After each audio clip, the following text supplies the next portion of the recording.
G'day guys, welcome back to VTA. We're going to be back on this oil pump. That's our first plan for tonight. We're going to get it all assembled. New gasket on that one. And we've got some petroleum jelly to pack it.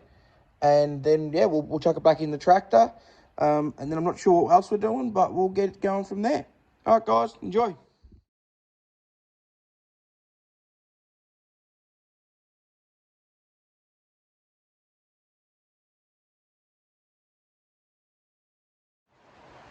So there it is.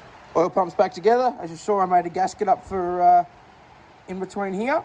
Old style method of just a hammer on the surface just to cut out the edges.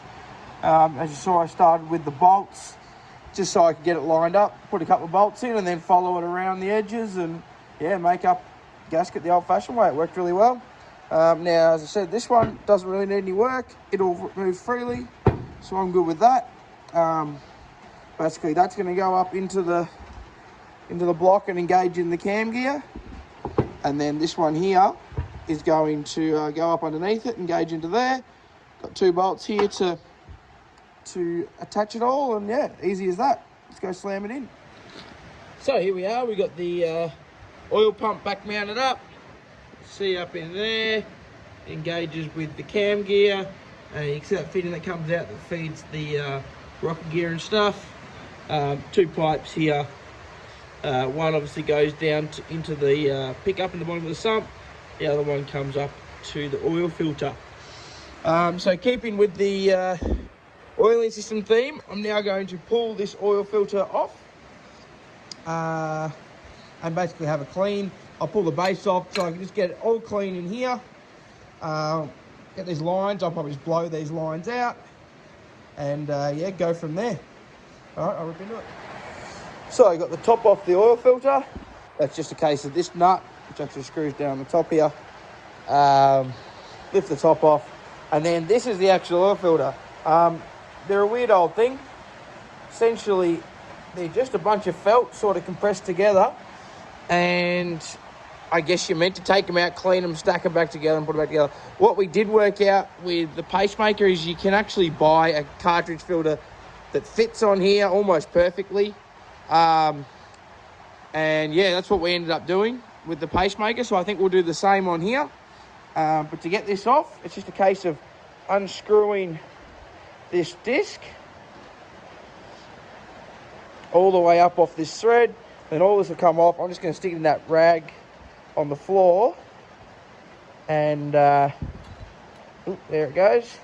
And that way we won't lose any of the bits. So I'll just lift all that off. As you can see, lots of layers of felt. Interesting how they used to do it. Okay, so we got the filter base off and on the bench. So what you can see here, there's actually a spool valve of some sort. I would say it's probably for when if the filter gets blocked, it can bypass. So essentially what you see here is you would get excess build-up pressure and it would overcome the spring pressure and it would bypass the filter. I'm not quite sure where. I still need to keep digging into here. There's a lot of gunk still in the filter base here. So I need to get all that out and cleaned out. But yeah, so this cap goes on this side and this all actually goes through from the back side. So this is where the engine block would be. So you really, the only way to get this valve out is to pull this base off, which is really easy. It's 4 bolts. It does have a gasket under it, which I'll get sorted. It won't be too hard. It's just a rectangle. So yeah, and then there might even be something behind this that's actually got a similar fitting where it screws in. But yeah, once we get all this gunk cleaned out, then we can look in there and I can see exactly how all this works properly. So I got most of it cleaned up. I'm going to make a new gasket for this side and then I will get ready to mount it back on the tractor. So I made a new gasket for where the filter base sits. Well, those holes line up perfectly with the holes in the bottom of the filter base, but for whatever reason, they don't line up here. Obviously they line up enough to do their job. I guess that's just how it is. So I'm just going to open these up so that you don't end up with gasket paper inside the oil lines. And yeah, just run with it. But not ideal, but I guess it is what it is. So we got the filter base mounted back up. So that's all happy.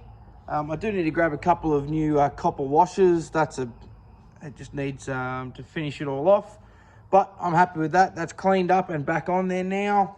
Yeah, so thanks for joining us, guys. This is a quick one. So we just sort of did the oil pump and cleaned out that filter base. We'll get a new filter for that when we sort of get all the tractor back together.